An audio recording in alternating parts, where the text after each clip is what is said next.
Anyway, I ran out of time there. I'm going to pick up right where I left off, as if you guys never saw me cut off the video. So if I got to turn Vando into a player that can only score 4 points and 1 rebound in the Western Conference Finals in only 11 minutes of play, then in my opinion, we got to assess what we're doing with Vandalorian. I personally want to keep this player, and that's the soliloquy I was going on before the video cut off. I would love to keep Vandalorian, but what I don't want to do is have him in a system that we can't use him and then have his value dissipate into nothingness as we go forward playing him 11 minutes a game. So I think any good coach could use Vando the right way, but I'm afraid in this system, we got a piece that's decreasing in value by the second, and that concerns me. Now, for me, if I know I'm going to be getting rid of some things or if I'm going to be getting rid of the coach, then I've told you guys that Vando is somebody I'm keeping for 15 years. He's never going to put on another uniform if I'm running things. And there's no but to that. I want to prioritize him over a lot of other stuff. But the right way to approach a piece like that, if you know for a fact he's not going to be utilized correctly and he has value right now, is to send that piece out before that value dissipates. So that's just a smart thing to do with any situation like that. Because the way we used that kid in this series was just criminal. It's absolutely criminal. And so these are the type of things that we've been assessing, man. Thank everybody for coming back to BDL 44 channel. I just wanted to keep that thought in my head, as of course my video had gotten cut off. But I just have a lot to say, man. I'm not even done, to be honest with you. We're just assessing the team where we're at after being down 0-3 in the Western Conference Finals, and just trying to figure out what type of pieces do we think we can re-sign. What type of pieces should we look to trade? Coaching assessment, D-Lo, particularly different things that we've been talking about for the last 44 minutes. And I just run out of time on my phone, but I cleared up that space and we're going to keep it going. But that's where we're at. We're just not happy with how the team has been utilized, and we're very concerned about what our team is going to look like now that guys are going to be getting paid in the offseason. We're bringing in some pieces within the draft, of course, with the 17th pick and the 40-something. I don't remember what the other pick, 46, something like that. And then also you think about Cole Swider, Scottie Pippen, Max Christie. You want to see those guys get some minutes next year. So it's like, who do we not keep to get those guys involved? Do we move those guys? I don't know. But for me, those are things that we have to now start shifting our mind to. We're in the off season, y'all. I hate to be the pessimist, but I don't believe in coming back from 0-3 deficit. I believe in it as it pertains to certain specific traits and certain specific teams, but it ain't the trait we got. That's not what's in our locker room. So, yeah, I think most Laker fans are probably where I'm at. And if I'm a betting man, I think the team is probably where I'm at. And I don't expect we're going to win Game 4. I think no one wants to go back to Denver for any reason. I'm just going to be honest with you. I don't think anybody wants to go back to Denver for any reason. So I'm going to rip the Band-Aid off. It probably hurt some Laker fans' feelings with my opinion, but I don't think we even want to win Game 4 anymore. I don't think so. I think guys are actually shifting their mind, just like I am, to the offseason. And whether or not it makes sense to hold on to certain things, let certain things go, overpay for the same team next year, if we, keep LeBron James. We've already discussed a lot of that in the first half of this video. So, just looking forward, it's like, all right, what players didn't I talk about? We got to understand something about DS. I think DS is somebody we should probably look to keep because he's not going to be very expensive. He has been on 2 different tenures with the Lakers. We know what his ceiling is capped off at. He still has enough in the tank to at least know next season he's going to be pretty good, at least who he was this season. He's excellent in terms of durability. We saw he fought through all them damn injuries without even as much as slowing down. His defense improved dramatically this year. His offensive decision-making was poor in a lot of cases, but that's just part of him not being a superstar. That's part of him being a role player. It's why he's a role player, because his decision-making, his basketball IQ is not over the top. But he's durable. He can hit some shots from all 3 levels. He can get to the line, especially if you utilize him properly. He's somebody who's going to give you star-like numbers when your stars aren't there, which is why he's better than most role players. So it's a lot of stuff pointing in the direction that you just keep in Dennis Schroeder. He should be an inexpensive piece. He's not going to get the money he's looking for, but I think he's looking for multiple years, and I think we could probably lock him up for at least 2 years. Don't know what the number would be, but something inexpensive that can give him the security in his career that he's looking for and give us the backup point guard that he's been with us for 2 years now. Separate tenures. That's what I'm trying to say. So I don't think it's really much to think about in regards to Dennis Schroeder, because at the end of the day, even if I get myself another point guard, I can slip him in at the small ball too. I can have him play the backup or the backup to the backup. And if I have him in that role, we're really good. If Dennis Schroeder's a backup to your backup, your team is good as hell. You know what I mean? So those are the type of things I'm looking at. It's like, all right, Dennis Schroeder is an easy piece to slip in, keep. If I want to trade him, he shouldn't be hard to move. All these different things is pointing like, just re-sign him and don't worry about that. That's one of the easiest things to think about. Get him on an easy price, keep him. If you happen to get outbid by him, you really don't care. It's just a lot of stuff that makes that an easy situation. So that's what I want to say. I'm on board with bringing DS back, even though I thought his decision making these playoffs wasn't all that great. Overall, he was solid enough to feel good about him as a backup. What else? Who else on this damn team I want to talk about, man? They talk about Vando, AD. You know, my thing, you guys already heard it. If you watch the first half, I'm keeping AD. The end. I'm keeping AD. Bron, up in the air. Watch the first half video for that. But, you know, at the end of the day, man, just to sum up my thoughts in this point, I am disappointed the team didn't make it. I'm proud that we got here. I'm happy we got here. It feels good to be here. It sucks to not be winning here, but whatever. You want to be here rather than not. So I felt good to knock off the Golden State Warriors. Felt great to knock off the talking Memphis Grizzlies. So those are things we're proud of. We acknowledge that our coach was the coach of those teams that won those series. He did a good job in those two series, and we acknowledge that too. So it's not that I think Darvin Ham shouldn't be a head coach in this league. I just don't think he's ready to be a head coach of the Lakers with a win now timeline. I think he overachieved. I think he did enough to get us this far. But I think when he got here, you saw all of the stuff that he did leading up to this hurt you in the end, just like we knew it would. And that's just what it is that you try to prevent when you talk about firing people in the season. I hate to be the guy that's just so damn cold, but it's like, yo, this would have never happened because he wouldn't have been here if I was running things. So y'all know that. I'd have fired him halfway through the season with that small ball crap. And we'd have had a new coach with a new team when we made the trade. So it's like, I'm just like that, bro. I quit on people quick. It's one of my worst traits. It's why certain things don't work out. But sometimes it is the right thing to do. Sometimes you do have to do it like I would do it, because if you don't, you get to a point where you see what it is I was worried about, and you end up living that reality as we are. So it is what it is. I don't know if I would replace him with a better coach. That's probably up in the air, obviously. But you just got to look at the situation and say, look, if that's the problem, that's the solution. Get that problem out of here and you fix the problem. So it's just not enough of that going on around here right now. And maybe it's for the better. Maybe it's for the better. I would have fired Rob Pelinka sooner. We would have never had a trade. And I mean, it's just a lot of stuff that I don't think I'm right about in that regard. And we've learned. We learned on this channel that I ain't always right. In fact, I'll be wrong a lot. But when it comes to wanting to stop stuff that ain't working, I think it's the right way to go a lot of the time, man. And I just think that we didn't do enough engaging in that, leaning into stuff that works, walking away from stuff that didn't. Common sense was avoided like the damn plague this year. And stupid people lose basketball games, friends. It ain't deeper than that. You know, we played smart, sparingly. Played hard. We played tough sometimes. We played physical. But smart to me means identifying something that works and doing that. Or strategizing something that works and applying it. Nah. So we just look at our team and say, thank you for getting us this far. We appreciate the trades made. We appreciate that our players played hard.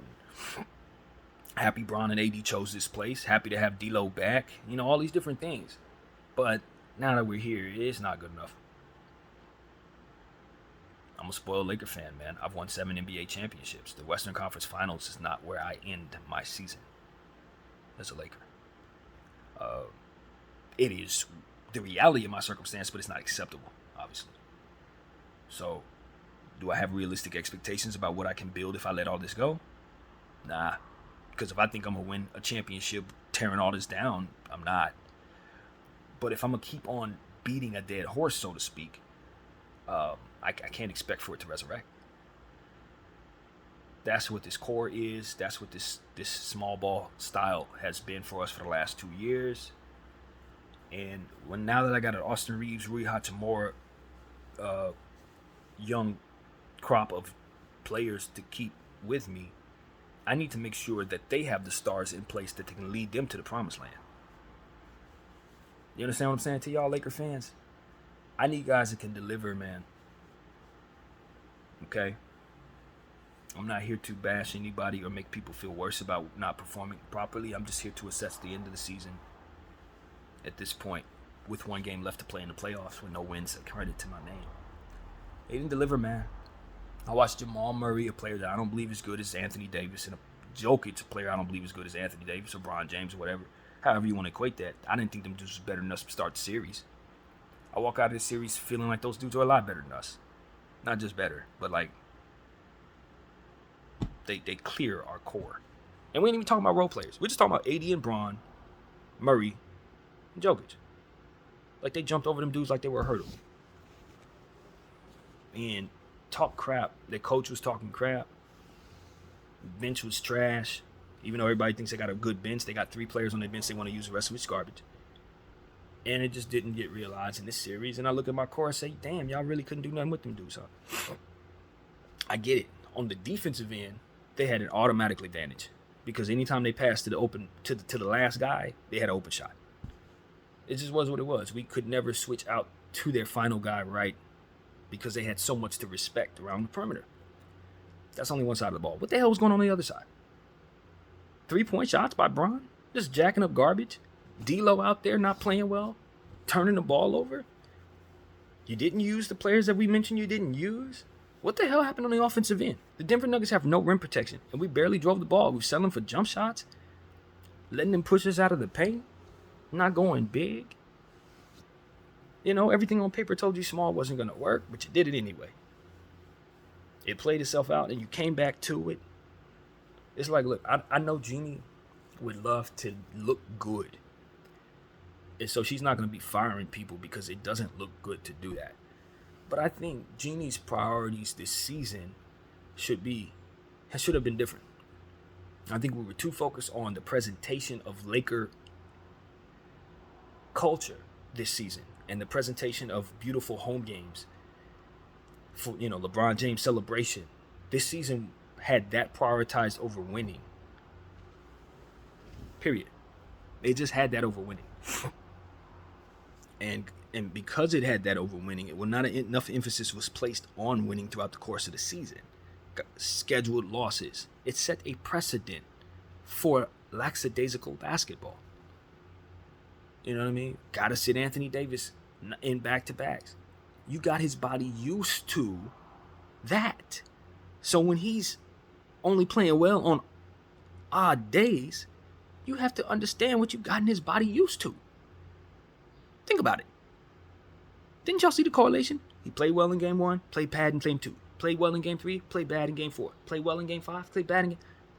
Fam, you set that up, Lakers, by having it so that he never played 2 games back to damn back, even when he was healthy. You coddled his body instead of making it so that he was conditioned for more work.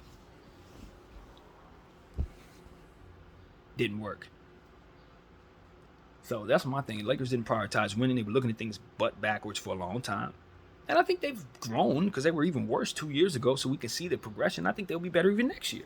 And I'm excited about next year as it pertains to what Rob Pelinka may be able to do if we just continue to give him the freedom to do it. We ain't going to have a locked up market. Ain't going to be no Rudy Gobert trade. So maybe we can find ourselves in a position of power based on the clearing up of the market and our representation in that market, our reputation in that market. You know, we're not stupid this year going into the market. Last year, they were trying to, you know, hit us with all the dumb stuff because we had made the stupid Russell Westbrook trade and several other trades like THT and all these different things. So the market looked at us as Boo Boo the Fool. Going into this offseason, basically the opposite. Basically the opposite. Now we have a bunch of credibility. Now we got a bunch of assets that could be tradable. Now we got things that we can use. The 17th pick was realized now. We didn't have that as an untradeable piece.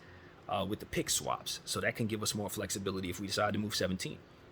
So we're going into the offseason with Rob Pelinka having night and day in regards to his outlook going into this offseason. He don't have as much pressure to build nothing. He don't have as much pressure to make trades. He don't have people calling for his job. None of that. I think this is the biggest triumph for this season is Rob Pelinka's restoration of his reputation as a GM. I think that's the biggest triumph for this Lakers entire season. We turned our GM back into somebody the league respected, and it didn't take very long to do it. So if anybody deserves to be given a trophy or something, is Rob Pelinka, who I believe is the executive of the year. And I'm ready to say that. And this is the same person telling y'all different things, talking out of both sides of my mouth. But the data tells me right now that we should be very happy with him, man. Very happy. And Jeannie was right. Jeannie was right. Giving him his extension seems like the right decision at this point. And I think that's what I've learned in doing this channel. Come full circle. Now my initial Rob Pelinka video, when I said that I supported his extension, when everybody was saying they weren't supporting it, that video now looks good. And every video I made after that saying I didn't support it doesn't look as good. It just, what you're looking at can change, man. It can just change. And no matter what it is that you think you're seeing in the NBA, all it takes is a few things to shift, and suddenly a bad thing can look like a good thing. Maybe even Darvin Ham. But I'm telling you right now, it ain't looking like that. It ain't looking like that for Darvin. But that's really my thought, man. I'm happy with the GM right now.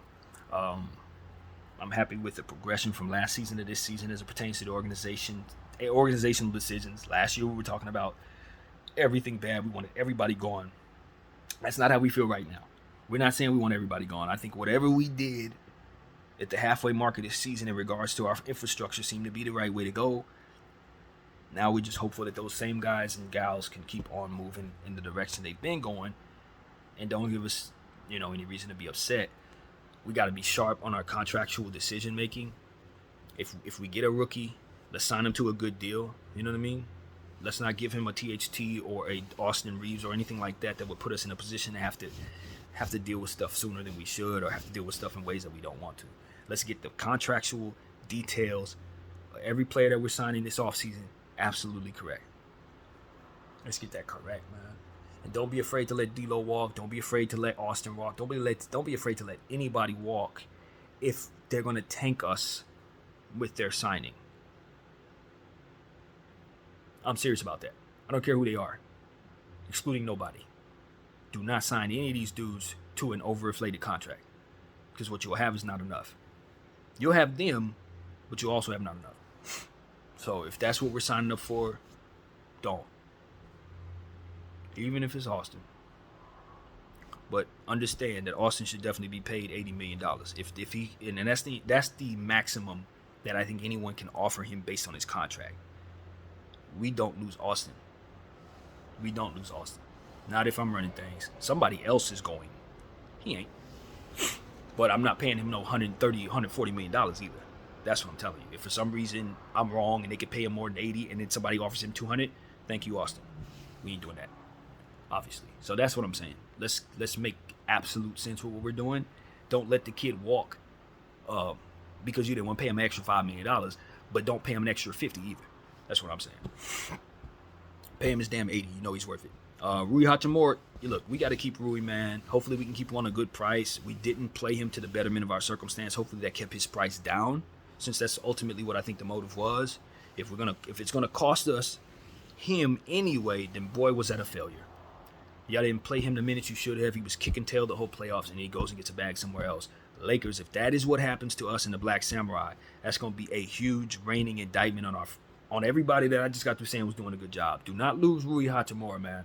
Keep that kid, value him, see the size and the shooting and the defense, and understand that dude can help you rebounding, shot blocking. If you don't see that young fella has fresh legs because the Washington Wizards weren't wise enough to play him, this is the first real basketball he's gotten, and this is how good he looked. I don't know what his ceiling is, but if he has the ability to develop court vision and start having more than just tunnel vision as it pertains to passing the rock, making easy plays, learning how to just scan the floor as he's driving, and he starts averaging like 3 and 4 assists, I don't know what his ceiling is. But all the players that I know that attack from the mid-range as regularly as he does are deadly in this league. All-star deadly.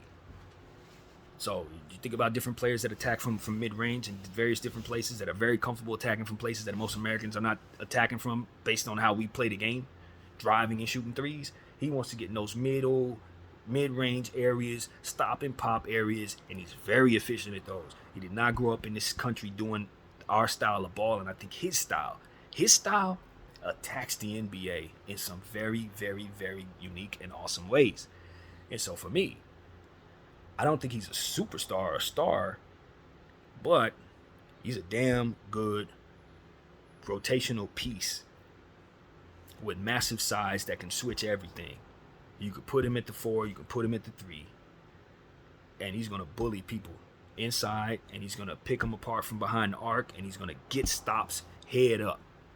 Some of the best players in the league, including Jokic, had many a possession where they just simply did not connect over this dude. So him as an on-ball defender is highly underrated. And Rui Hachimura is somebody we should also pay enough money to keep. You don't want to pay him an inflated amount, but you will overpay to keep him. You will do that. Him and Austin Reeves must be kept. And from what I understand, that's the Lakers' priority as well. So that's where I'm at, man. D'Lo. All right, let's jump into it. I don't think I finally did that, but we're going to jump into it.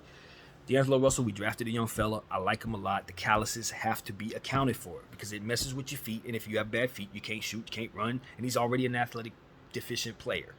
So him not being able to shoot and run means that he's damn near should be in a wheelchair. That is a huge problem for me when assessing his salary. $20 million a year is probably good enough for D'Lo.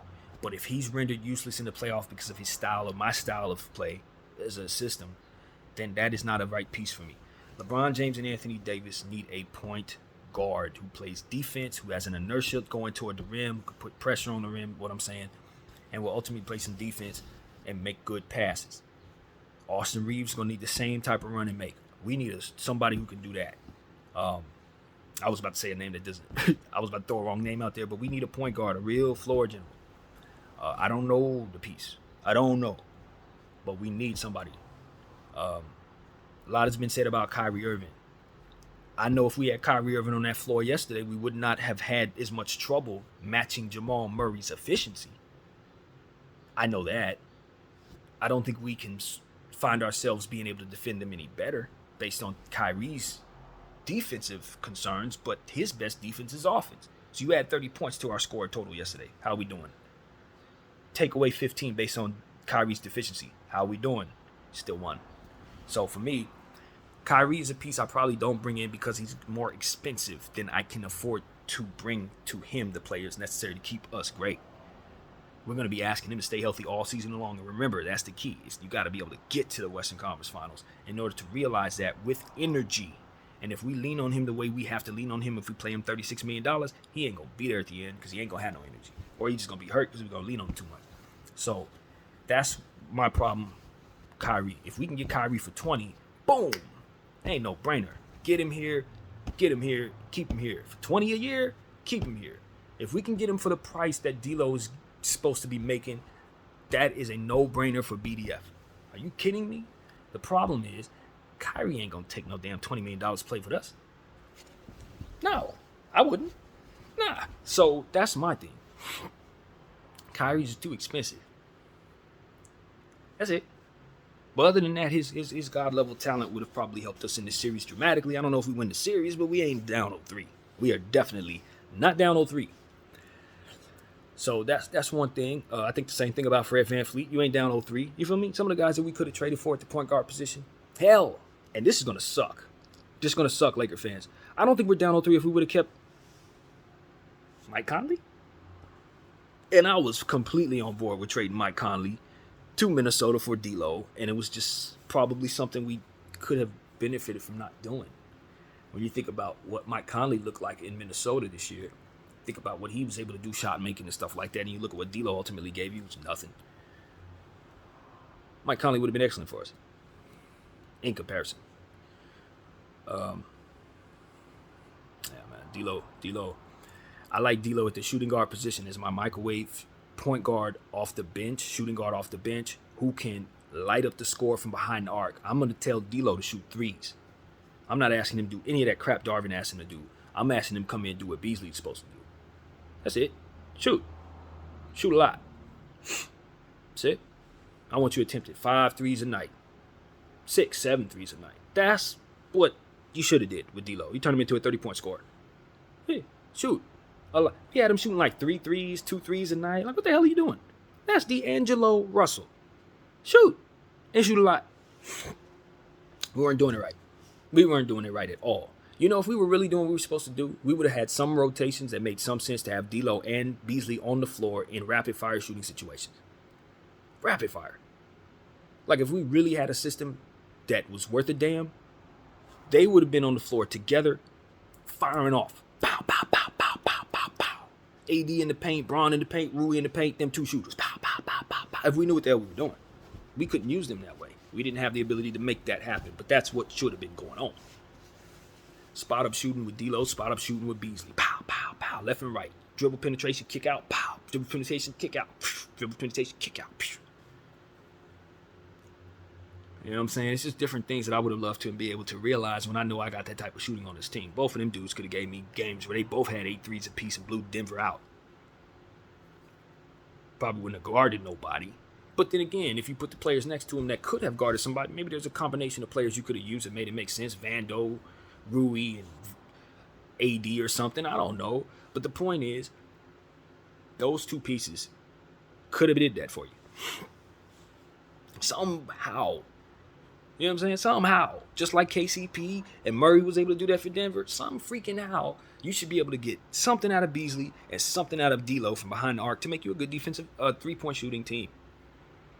And those things were never realized, not even remotely realized. It's like we're going for offense, but we can't score. We're going for defense, but we weren't able to stop them in transition. It's like, what the hell are we doing? So, I don't know, man. This is the longest video I've ever done in regards to the Lakers. Obviously, this is the second half of a long video. But we're here, man. We're at the end. We're at the end, and we're looking at the fullness of stuff, and I'm psyching myself into staying humble as it pertains to being happy to be here, but I ain't really wired that way as a Laker fan. I gotta discipline myself to feel that way. What I actually feel is disappointed because, damn it, I think our team is better than we've shown, and us not being good enough is a problem. You know, with the team being as deep as it is, knowing that it's not going to be at this price next year, and we're going to have to shave some stuff off. We're just not going to have this depth. It's just like, yo, we let one slip away. We let NBA championship number 18 slip away while the Celtics were still alive to possibly take it from us. Like, these are the type of things that you look up and you tell some of the old Lakers in the 70s that the Lakers were going to do this in 2023, and they start throwing stuff around the room. You understand what I'm saying? You tell Jerry West after he lost a 65 NBA championship that the Lakers are going to do this. You know, he start throwing stuff. So that's my thing. It's like the pride in regards to our bigger fight against the Celtics. I don't see that. I know this is a different league. Obviously, players are not as invested in the team's culture as we are as fans. So it's not like they're going to be hell-bent on stopping the Celtics beyond any reason or whatever. You know what I'm saying? It gets a little ridiculous for us fans. But even just the same, we are who we are. Our culture is as it is. And this is a big deal. The Celtics are alive. We're supposed to stop them. You know what I mean? Forget what the NBA of the current day and Adam Silver and all them talking about. This is our fight. This is even bigger than that. This is bigger than anything. This is the Lakers and the Celtics. This is bigger than business. This is history book stuff. This is the stuff that's going to be still accounted for long after every coin has already been spent. People still going to be looking at how the Lakers did with the Celtics. 2070, people going to be looking at how the Lakers did with the Celtics. Who's up in the championship race? Who's up? Because you got to understand, we're at 17. It's going to take decades for anybody to even catch any of us. For anybody to catch us, it's going to take decades. So in 2070, people are definitely going to be looking at the Lakers and Celtics and saying, who's up? Who got more championships now? Because that's exactly what the story is going to be then. 50 years from now, it's still going to be the story. Maybe you get a third team up there with 12, 14 championships, but like the possibility that it happen isn't very high at all. It's really not. So this is what I got to say, man. This is my point of view on the Los Angeles Lakers. I'm pleased that we've gotten here, but we're not close to a championship. We're 8 games away from a championship with no wins, 1 game away from elimination in the Western Conference Finals. We're not close. The definition of close means that you can get there, that you can see it. It's over there, we're over here. No bridge. So that's what it is. Larry O'Brien is not close. Baldy is not close, and this is unacceptable for our franchise when we have a team that should be able to win it. So With that being said, changes are needed, man. Changes are needed. I don't know how drastic those changes should be, whether they're small tweaks or big tweaks, but this is not something that we can sit on, run it back, and say, let's do it again. You're not going to be better. You're not going to be better. You're going to be worse. So what we have to do is rectify that by making sure that doesn't end up being the case, by making the moves necessary to assure it's not. Or we will. So that's really it. That's really it, man. I'm sure there's more to assess even now, Just looking at various players. Max Christie wasn't utilized correctly this season at all. He played great in the few minutes that we received from him. We acted like he wasn't there. Scottie Pippen, I don't think that boy put on the uniform one time. His daddy was at every game. Hall of Famer was at every single damn game earlier in the season, and we didn't put his ball on the floor one time. It's disrespectful, disgraceful. Knowing that he probably would have been the most efficient point guard.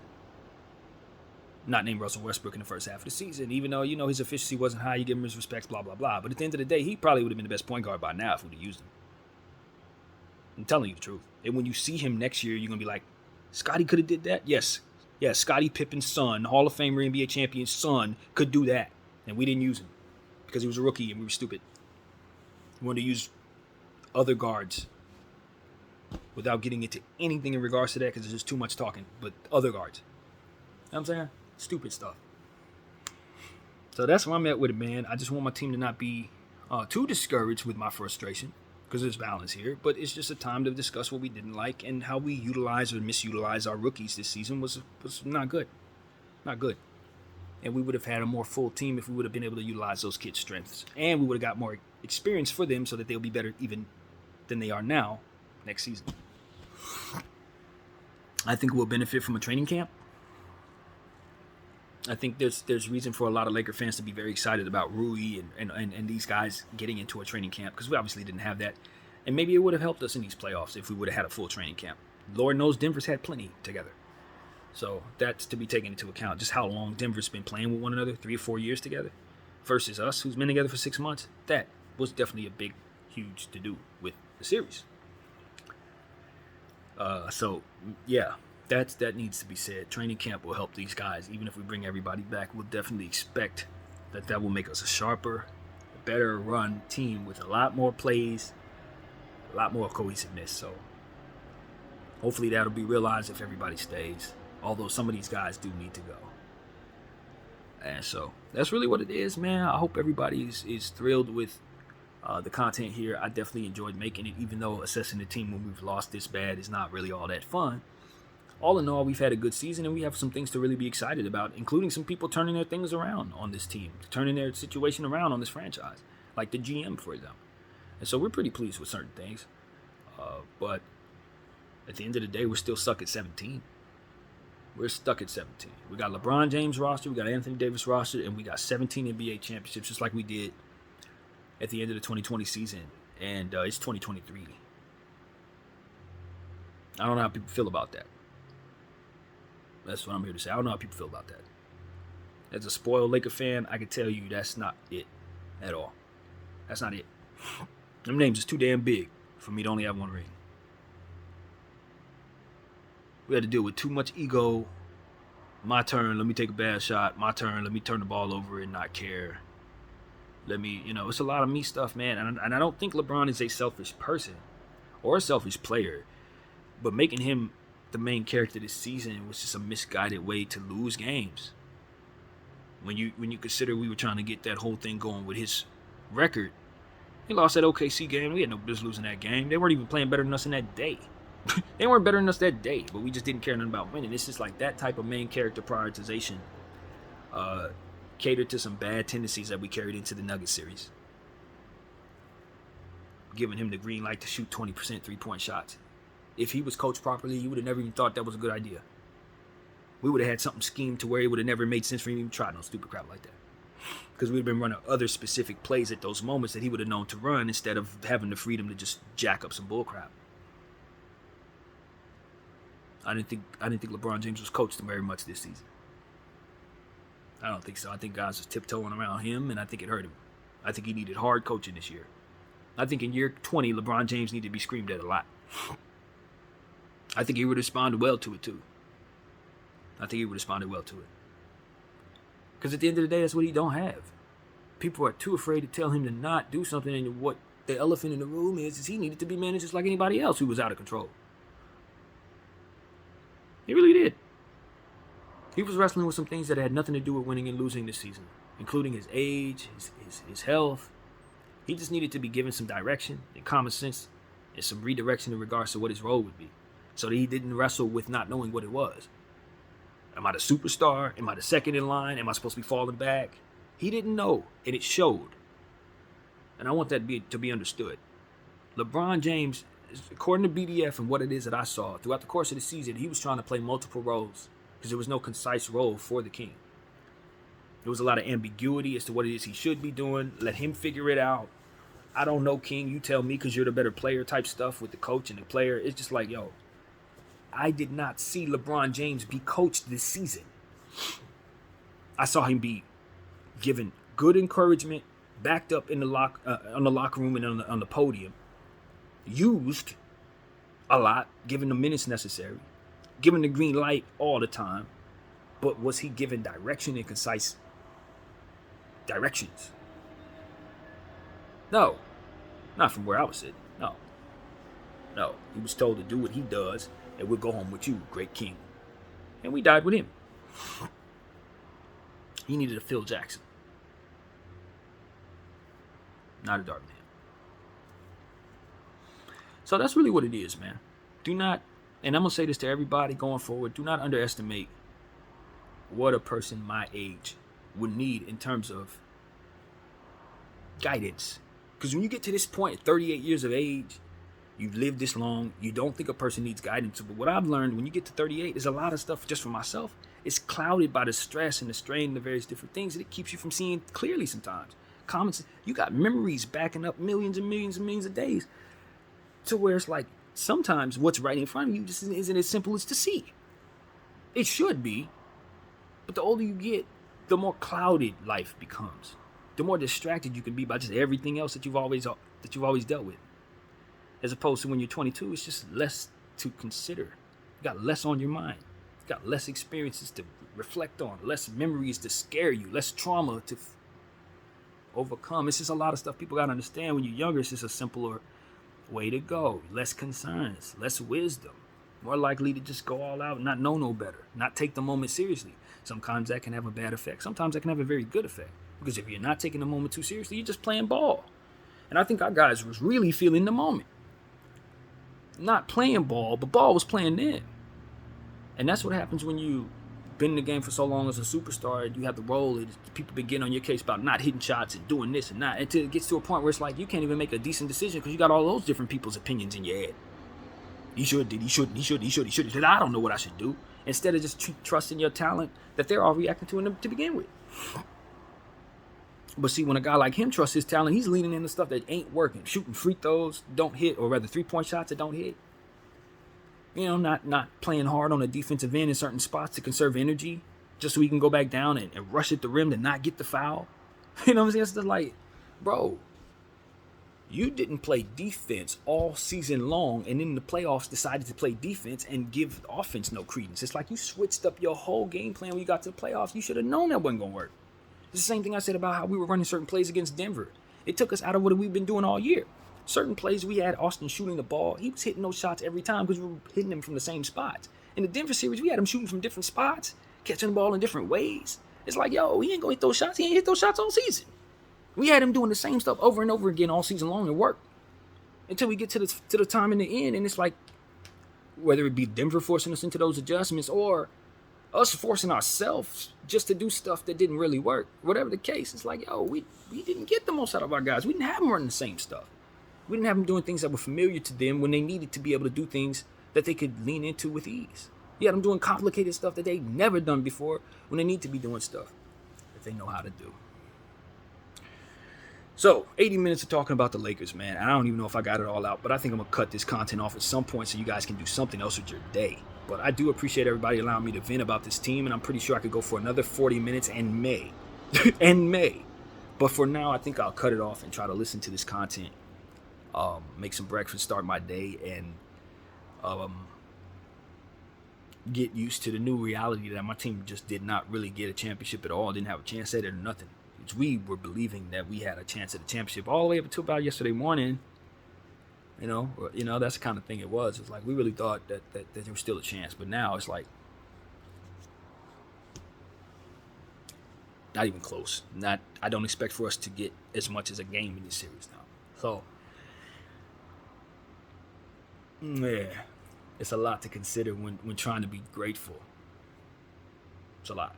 So that's pretty much it, man. I thank everybody for allowing me to get this vent going. I thank everybody for watching me all season long. I plan on being here all life long, man. I'm a Laker fan, and as long as we have devices that allow us to speak, I don't see any reason why, regardless of where I'm at in the world, I wouldn't be able to at least chime in and speak about the team from here on out. You know, at the very least. But at the most, I want to keep this up. I enjoy what I do here, whether I'm getting paid for it or not. It's my passion. So I'm going to continue to speak on the Lakers if I can, and I appreciate everybody for allowing me to do so. My name is BDL44. I thank you all for watching.